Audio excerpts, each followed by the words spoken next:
Hello guys, Hardik Pandya Natasha గారికి సంబంధించి divorce అనే ఒక టాపిక్ అయితే ఇంటర్నెట్లో వైరల్గా మారిందనమాట. సో ఎక్కడ చూసినా ఇదే టాపిక్ వినిపిస్తూ ఉంది, కనిపిస్తూ ఉంది. సో మరి మ్యాటర్ ఏంటి అంటే వీళ్ళిద్దరూ డైవర్స్ తీసుకోవాలని డిసైడ్ అయినట్టుగా తెలుస్తూ ఉంది. సో డైవర్స్ తీసుకున్నాక పాండ్యా గారి ఆస్తుల్లో దాదాపు 70% మన నటాషా గారికి ఇవ్వాలని అయితే డిమాండ్ అయితే ఉన్నట్టుగా తెలుస్తూ ఉంది. అండ్ ఇక్కడ ఏంటంటే దాదాపు 160 నుంచి 170 కోట్ల వర్త్ అయితే, అంటే ఆస్తుల వర్త్ అయితే మన పాండ్యా గారి దగ్గర ఉన్నట్టుగా పేర్కొంటున్నారు. అండ్ ఇక్కడ వచ్చేసి ట్విస్ట్ ఏంటంటే ఆ ఆస్తుల్లో 70% నటాషా గారికి ఇవ్వాలి కాబట్టి, సో ఒకవేళ ఇవ్వాలన్నా కూడా పాండ్యా గారిపై ఎలాంటి ఆస్తులు అయితే లేవట.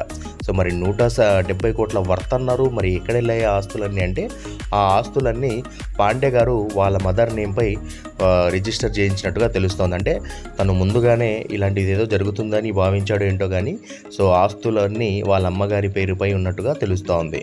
సో ఇది విన్న వాళ్ళందరూ కూడా what a thought, what a vision Pandya అంటూ కూడా ఆయన్ని అప్రిషియేట్ చేస్తూ కమెంట్స్ చేస్తూ ఉన్నారు. ఇక నటాషా గారి విషయానికి వస్తే ఓ కోట్ అయితే బయటికి తీసుకొచ్చారు. అదేంటంటే marry A rich man and have kids with him and get rich, అంటే డైవర్స్ తీసుకొని ఇక రిచ్ అయిపోవడమే అనే విధంగా ఇది ఒక బెస్ట్ స్టార్టప్, ప్రజెంట్ నడుస్తున్నటువంటి ఒక బెస్ట్ బిజినెస్ స్టార్టప్ అంటూ కూడా ఒక కొటేషన్ అనేది దీనిపై ట్రెండ్ అవుతూ ఉంది ప్రజెంట్. అండ్ ఇక ఈ న్యూస్ ఎక్కడ కూడా అఫీషియల్గా కన్ఫర్మ్ అవ్వనప్పటికీ ఈ న్యూస్ వైరల్ అవుతున్నప్పటి నుంచి నటాషా గారు కూడా వేరే పర్సన్తో ఉన్నటువంటి కొన్ని ఫొటోస్ వైరల్గా మారాయన్నమాట. సో మొత్తానికైతే దీనిపై మీ అభిప్రాయం ఏంటో అనేది ఒకసారి కామెంట్ చేయండి.